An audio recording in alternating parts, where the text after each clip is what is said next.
Hi, welcome to Marker Board Videos. Today's video is on showing the relationships between position, time, and speed using graphs. See, so far we've talked about equations. We came up with some really interesting, pretty easy to solve equations, pretty easy to use equations, and we've used tables. Do you remember our table? Okay, we use tables, but today we're going to talk about using graphs. So by the time you get done watching this video, you should be pretty good at looking at a graph, figuring out what information is given in it, and then interpreting that information to determine if something is traveling at constant speed or changing speed, and if that speed is changing, is it constant acceleration or not. So that's our task for today. So let's first go back and talk a little bit about basic linear algebra and basic linear functions and nonlinear functions. First of all, if you have linear, it just means it forms a line. A lot of times your points will be a little bit off of your line, but you can do a line of best fit, which puts them together as closely as possible. We did some of those earlier, so check out an early video if you don't remember how to do that. But linear means it forms a line. Now there's two kinds of linear that we're going to deal with. One is called a direct relationship, and a direct relationship simply means as one number goes up, the other number goes up. As x goes up, y goes up, or as y goes up, x goes up. So let me give you an example of that. Let's say that you're doing a study. You're trying to find out, you know what, a lot of people say you have to study for physics, and I'm thinking you don't really have to study for physics. So I'm going to do a poll, and I'm going to ask every student to honestly, and they're all going to answer truthfully, no one's going to lie. They're going to tell me how many hours they studied for the physics test. So in one column, I'm going to record the number of hours, and in the next column, I'm going to record the score they got on the physics exam. And what I find is that the people who study more hours get the better grades. So as the number of hours go up, the test score goes up. Hours go up, test score goes up. That's called a direct relationship. As one thing goes up, the other goes up. And you can use that across the board. You can use that for all kinds of stuff. Amount of junk food you eat, weight that you gain, number of hours of TV that you watch, your fitness, well, that would go down. So something else that would go up, number of commercials that you watch. Okay, so those kinds of things. So as one goes up, the other goes up. The opposite of that is called inverse. And inverse means as one number goes up, the other number goes down. So let's go back to our physics example again, physics test again. You do the survey, you say, how many hours did you study? Only now, instead of saying what score did you get on the test, you ask, how many did you get wrong? And you find out that when you increase the number of hours that you study, you decrease the number of questions you get wrong. So as one number goes up, the other number goes down. That's called an inverse relationship. Now, everything we do in physics is not linear. We do this thing called a quadratic, which you've already studied in algebra, but basically what a quadratic is it's a square function. And when you plot it, it forms a parabola, which is like part of a smile or a frown.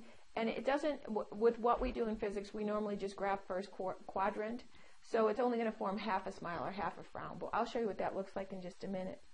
But basically what that means, and this is just an example because it's going to change based on the numbers, but if you double one number, the other goes up by a factor of 4.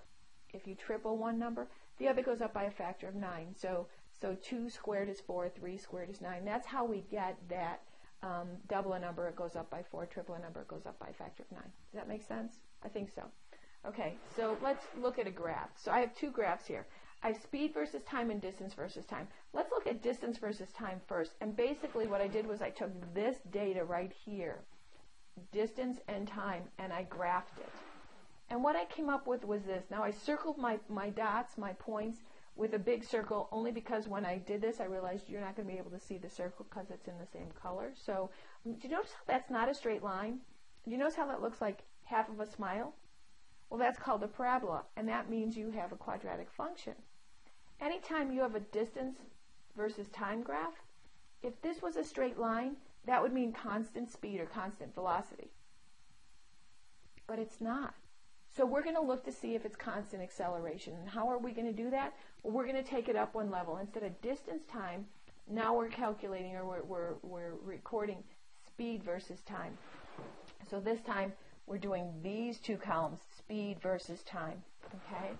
And you can see that at 1 second I was at 10 meters per second. When the time was at 2 seconds, my instantaneous speed was 20 meters per second, etc. And that's a beautiful straight line. That straight line tells me constant. Now, because it's speed versus time, it's constant acceleration. If it was distance versus time, it would be constant speed. You see the difference? So you always have to look at what it is you're graphing, and then do you have a straight line or not a straight line? Because if you have a parabola, things are changing. In this case, the distance is changing, but it's not changing at a constant rate. That tells me I don't have a constant speed. In this case, my speed is changing at a constant rate, which tells me I have a constant acceleration. So let's just go over that one more time. Distance versus time graph. Distance versus time. Those are the first ones we did. The slope was the change in distance divided by the change in time. That gives you your speed. If it's linear, if it's a straight line, you have a constant speed. And if it's not linear, you're going to look at acceleration. So how do you look at acceleration? Well, you plot speed versus time. If you plot speed versus time, the slope is change in speed over change in time, which is acceleration. And again, if it's linear at this point, you have constant acceleration.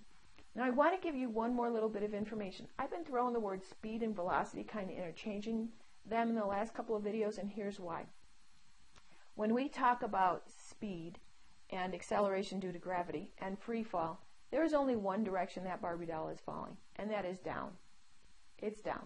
So when I switch the words velocity and speed, that's because in free fall, the only way my Barbie's going to fall is down. So I can use speed and velocity interchangeably, because at this point, my velocity is down, my speed is down, okay? So I hope you understand that. Take some time, review this, get some of your own data. There's some in your physics books. You can get some online. Plot your points. Figure out when you have constant speed, when you have constant acceleration. Make sure you get firmly embedded in your brain the difference between the two and how you can tell by simply looking at a graph.